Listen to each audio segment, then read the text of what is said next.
People literally scrambling for work. You can just see how many people are throwing themselves at him, the sheer desperation to find a day of work. Graveyards for children whose deaths aren't even recorded. We've come to the community graveyard. We've actually counted all of the graves here. We've been travelling through Afghanistan, speaking to locals living in severe poverty. This is their reality. Hundreds of men, young and old, gather at a local square to find work. This is Ghor in central Afghanistan. Some here are just boys. Zaullah Haq is 16. He walked for 2 days from his village to get here. In 6 weeks, Muhammad Gul has found no work. Jumma Khan says he can't bear to see his children going hungry. I'm really disturbed. I fear that my children might die, he tells us. We're starving and no one gives me work because I'm old, says Khwaja Ahmad. They're trying to live with dignity, but are being broken by hunger.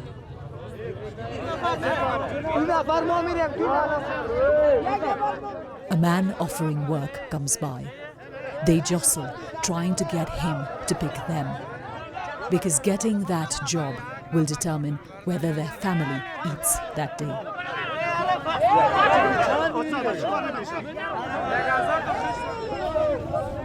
So this man on a motorcycle has come to find labourers.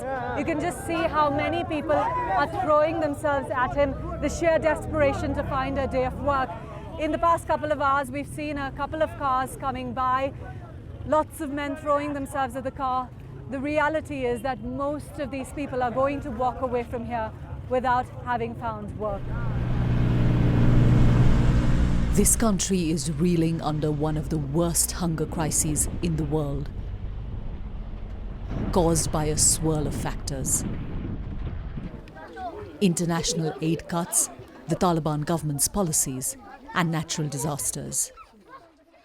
Now, 3 in 4 Afghans can't meet basic needs. We've driven into the rural communities nearby. At Abdul Rashid Azimi's home, we're suddenly confronted by the devastating impact. He calls for his daughters. Rukia and Rahila are twins. They're 7. Abdul is eager to explain why he's making unbearable choices.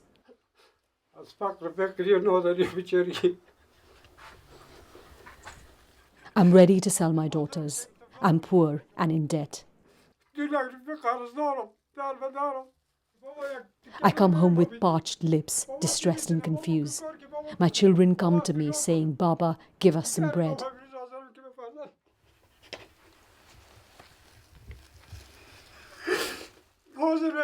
But what can I give? Where is the work so I can earn? It breaks my heart, but it's the only way to feed my other children, Abdul says.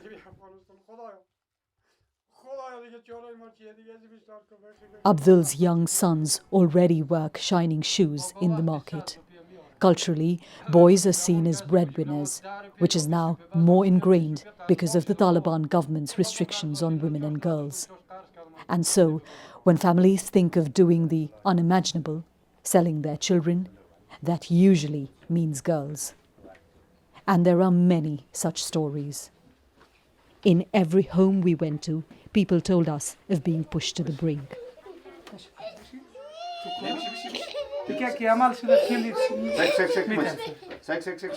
5-year-old Shaika needed surgery for appendicitis. Her father, Saeed Ahmad, had no money, and so he agreed to sell his daughter for 200,000 Afghani, just over $3,000. If I had money, I would have never taken this decision. But then I got scared. What if she died without the surgery? When she's 10, Shaika will go to the home of the distant relative who's bought her to marry his son. Underage marriages are widespread in Afghanistan and are becoming even more prevalent now because girls are barred from education. Giving away your child at such a young age carries a lot of anxiety. Underage marriages have their problems, but I've done it because this way, at least, she will be alive. These are communities that used to receive food aid until a few years ago. But now they've been left to fend for themselves with funding drying up. People gather around us, eager to speak. We've had help from no one, not from NGOs, not from the government, Abdul Malik tells us. Next to him, Muhammad Hashim says his 1-year-old baby girl died because she was sick and hungry. He had no food or medicines to give her. When deaths occur in communities like these, they are not recorded anywhere. We've been hearing testimonies from the people about an increased number of children dying in the past couple of years. They attribute those deaths to malnutrition.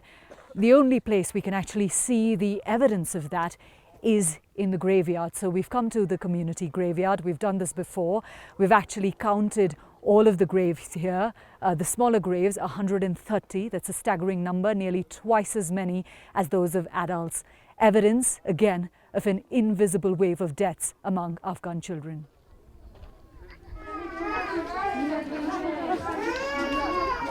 This is the morning rush at Ghor Provincial Hospital. In the past 4 years, we've been to dozens of medical facilities across this country, and this has now become a familiar sight. Hundreds of sick children being brought in by their parents. 3 years ago, we came to this particular hospital as well, and this time around, already just by looking at it, I can tell you the situation is worse. Hunger makes children vulnerable to disease. The best hospitals in the world would struggle to manage this load. In Afghanistan, it's severely depleted medical facilities like this one, which try every day to provide a feeble lifeline to those at risk. These tiny babies, so young that most have not been named, are the most vulnerable. Underweight, struggling to breathe, because their mothers didn't have enough to eat when they were carrying them.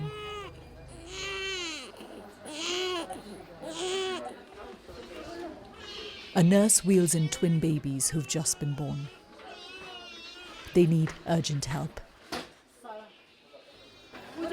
Their stricken grandmother, Gulbadan, watches on. Both are girls.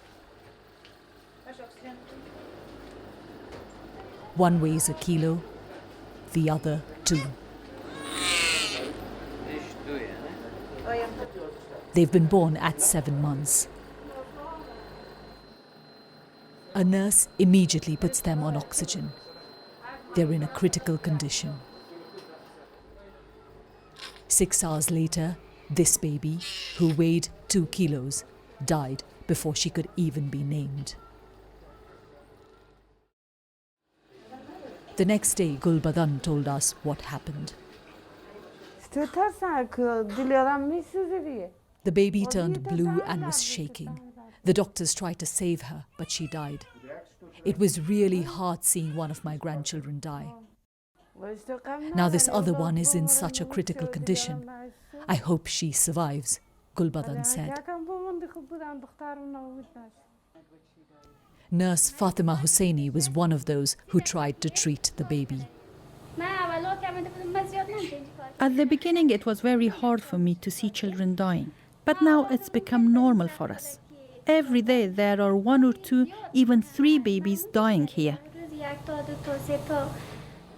The other baby girl's condition had slightly improved, but a few days later, her family was forced to take her out of hospital, which puts her at risk again, because they couldn't afford to buy the medicines needed for her. In this public hospital, they do not have the funds to buy medicines for most of the patients, and it isn't equipped to treat many curable conditions. This baby boy, 14 days old, who hasn't been named yet, has congenital heart disease.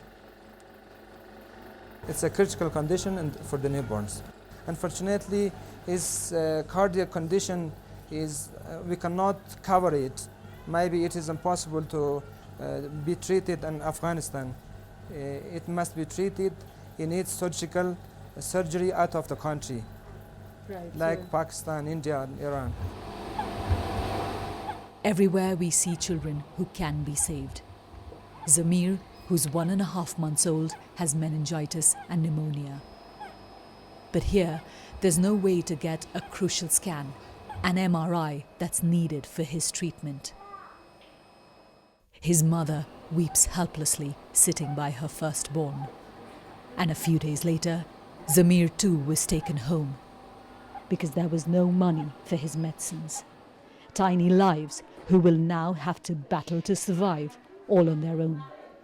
Yogita Lamai, BBC News, Ghor.